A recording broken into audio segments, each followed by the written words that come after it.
Hello everyone, this is AndresRestart, and today we are talking about a lot of Nintendo Switch 2 news. Today, Nintendo has revealed new Star Fox footage, and there's some very interesting things that are being shown off here with the gameplay.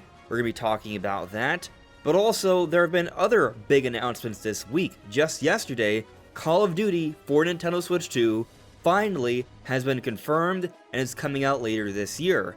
And there's a few different things going on with that, but then also, there have been other things going on that have been confirmed as well, that have other big implications for Nintendo Switch 2, about other games on the way, and then there's some rumors and leaks that have also been trickling out on top of that.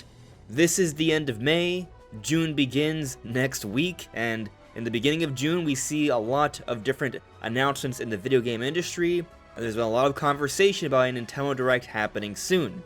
This is, in a funny way, perhaps the calm, I say that with air quotes, before the storm, because it's not even that calm. But things are ramping up here, and it's exciting, so that's what we're getting into today. So kicking off with the new Star Fox footage, Nintendo of Europe posted this on Twitter. POV, point of view. You are entering Corneria City now. Hold your Joy-Con 2 controller like a mouse in Star Fox to activate mouse targeting for initiative aiming. And I'll just go ahead and play the clip here. We're entering Corneria City now. Andros sure has trashed the place.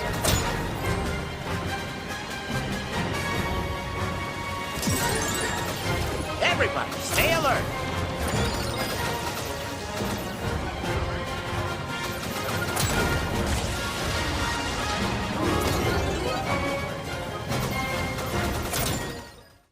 And so I went back and checked, and we haven't seen this footage before, to my understanding. It wasn't in the Star Fox Direct, it wasn't in the clips from the Japanese website. This appears to be new footage here, and there are some very interesting details I'm noticing. One, from the cockpit view, every time there's a blast, or you shoot something and there's light, you see that in the cockpit, and so that's pretty cool to kind of just see those lighting effects up close, and that's something else about this perspective here. The cockpit view, you're seeing things from a first-person perspective, everything's closer, and so you're going to see a lot more of the world in more detail, and I feel that Star Fox here is shining. The graphics are beautiful, and getting to look at it from this perspective certainly really highlights just how good it is. Like, looking into the city, because we're entering the city here, there's a lot of really cool details. Like, we see General Pepper, there's this hologram, and there's a movement there. I don't think we've ever seen that before. That looks awesome. We can see all the cloud effects, all the explosions, everything up close. And what's interesting about this is that I've never really liked playing Star Fox from this point of view before. We've had the options in prior games. It just didn't feel right from a control perspective. But here we're going to have mouse controls, which would offer some very fast, precise movements in terms of aiming around, and that might make the difference here in terms of making this perspective more of a playable option for more people. And the thing about Star Fox, and I hope people understand this is something that I think a lot of people may miss. You're not supposed to play the game once and be done with it after 3 or 4 hours. It's a campaign meant to be replayed, as Nintendo highlights in the Direct. There are multiple different paths with all sorts of different kinds of levels and variations. So if you're not replaying Star Fox, aiming for better scores, trying out different things and levels, you're going to miss out on so many other different parts to the game. So you're going to be replaying this. That's the point, to go through this campaign several times. And now they're offering different difficulty options, but also now, because of these mouse controls, because of the visuals and the way they're handling it all, there's more reason to try out this perspective for some of your other runs, offering a little bit more of a mix-up here, so the game feels even more varied. So yes, I think this is actually a very big deal, and this new footage is awesome. But we're not done here. There are other substantial things that have been happening as of late. So earlier this week, the logo for the latest Call of Duty leaked, and then we saw Bilbo-kun share an image of the art, and this was also a leak as well. People doubted it. However, Nate Haight also chimed in and said that this would be coming to Nintendo Switch 2, and we understand that Call of Duty legally should be coming to Nintendo Switch 2 because Microsoft and Nintendo have entered a legally binding agreement to bring Call of Duty to Nintendo platforms for at least the next 10 years. And it hasn't happened over the last few years, likely because they've been working on this one, and finally, yes, it's been confirmed. As we see here, Nintendo of America, Call of Duty Modern Warfare 4 is coming to Nintendo Switch 2 on October 23rd. Stay tuned for more information, including pre-order details coming later this summer. I find this part interesting, we'll get into that in a moment here, but this is a huge moment. Call of Duty's been away from Nintendo for so many years.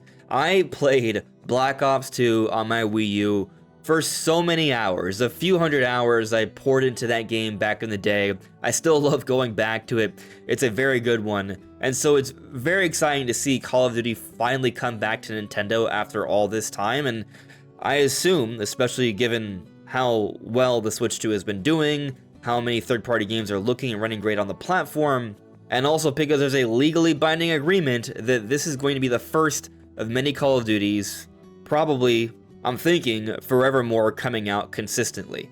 But something pointed out by Nintendo Prime. The different gaming companies share out that Call of Duty is coming to their respective platforms, right? But look at the metrics here for the different tweets. So for Nintendo, 2.7 million views, 24,000 likes, over 4,000 retweets. We look at PlayStation's announcement for Call of Duty coming to their platform.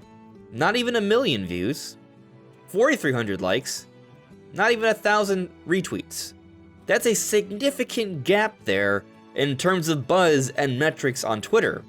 And for Call of Duty on Xbox, well, you know, the numbers are also not as strong. Stronger than PlayStation, which I think has to do with the audience on Xbox and all. But it's interesting that for Nintendo, it's an exponential difference here. Like, it's such a wide gap in terms of the buzz created by Nintendo announcing Call of Duty coming to Nintendo Switch 2. Now, does this mean that Call of Duty is going to sell better on Nintendo Switch 2 than the other platforms? I would not say that with extreme certainty, because one, the Switch 2 is still relatively early on in its life. There aren't that many people who own a Switch 2 quite yet. It's growing at a very good rate, still the fastest selling console of all time.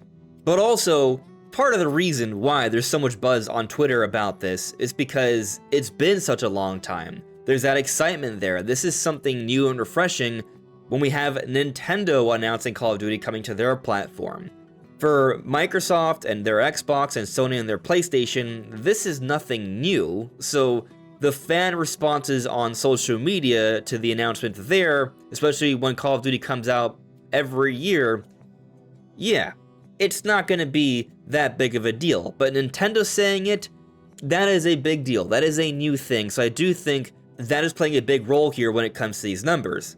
That said, games are selling well on Switch 1 and Switch 2. I do think this is going to go over well, and there's certainly an audience here, and if they're going to be offering things like mouse controls, that could mean for some big stuff. And also a reminder, now Nintendo is up to date when it comes to voice chat and stuff. We have all the game chat features, so playing Call of Duty on your Switch 2 with all the typical bells and whistles of online play and communicating with your friends, that's all there now. Plus all the mouse control, motion control stuff I mentioned. But we also have some interesting words from Infinity Ward's head, Jack O'Hara. They are the developers of Modern Warfare 4 here. And this is what was written by VGC about what was said. It's exciting to be back on a Nintendo platform. Smiles, O'Hara. It's always fun to come out on a new platform, especially a portable platform. But for us, Nintendo is super exciting. As it's written here, it turns out O'Hara, Call of Duty, and Nintendo go back a long way. I've worked on the Wii U versions of some of the Call of Duty games, all the way back to Nintendo DS working with N-Space on Call of Duty 4, so it's exciting to be back on a Nintendo platform. And then going down a little bit further here, performance-wise, O'Hara tells me he has come away impressed with the Switch 2, suggesting that its performance is favorable compared to the other current-gen versions. To be honest, it's been pretty seamless, O'Hara says, of getting Modern Warfare 4 running on Switch 2. We got the hardware, then we got the game up and running pretty quickly, and now it's just about optimization and performance. So Ahara seems to be speaking quite well of the Switch 2. We've been seeing a lot of third-party games look and run great, big, ambitious AAA third-party games, and Call of Duty likely is going to be another one. And so playing Call of Duty on Switch 2 is probably going to be a really good option, and that's exciting. I go back to what I said a few minutes ago. I am happy that Call of Duty is back on Nintendo, and it looks like probably better than ever before. Now, another interesting announcement that happened this week. We see that Nintendo of America here suggesting that the latest version of Rocket League is coming to Nintendo, presumably Nintendo Switch 2, and this new version of Rocket League is using Unreal Engine 6, the new version of Unreal Engine, which essentially tells us that yes, Switch 2 will have Unreal Engine 6 support, which is extremely good news for games looking and running better as developers become more acquainted with Switch 2, and for these different games to come to the platform. Perhaps many of you watching never had doubt in this, but for those that were concerned that perhaps as a Switch 2 ages, third-party support would fall off, this is suggesting otherwise. So that is also really good news. Now, this hasn't been confirmed yet, but there's another leak that's been circulating. Rayman Legends Retold. This has come up a few different times over the last couple years, but here is apparently, I guess, the logo, how it's going to look, the name. Nate the Hate on Reset Era said a couple things as well. It's at the state of play and has new content and more. Think it'll impress and surprise people, and so we're going to see this next week. Nate also said it's going to be 2.5D with some 3D sections, so this is going to be a new experience here with different types of gameplay. That's interesting. We're going to see it next week, and I don't think many people are going to be doubtful that this will come to Nintendo Switch 2. That seems like pretty much a given. So that's another interesting game that we're going to see pretty soon that will be available for Nintendo fans. And that pretty much wraps up everything I want to talk about today, except for one little thing here. So I mentioned earlier how Nintendo said about their Call of Duty announcement, stay tuned for more information including pre-order details coming later this summer. So this to me suggests that they have an announcement about Call of Duty coming to Switch 2 happening this summer. To me, this is a subtle tease, perhaps, for a Nintendo Direct, which a lot of us think is happening this June. Finally, there's going to be a big Nintendo Direct, and it would be happening a few weeks from now, which would definitely be in the summer. Maybe that's what this is referencing. It could just be something that happens separate, of course.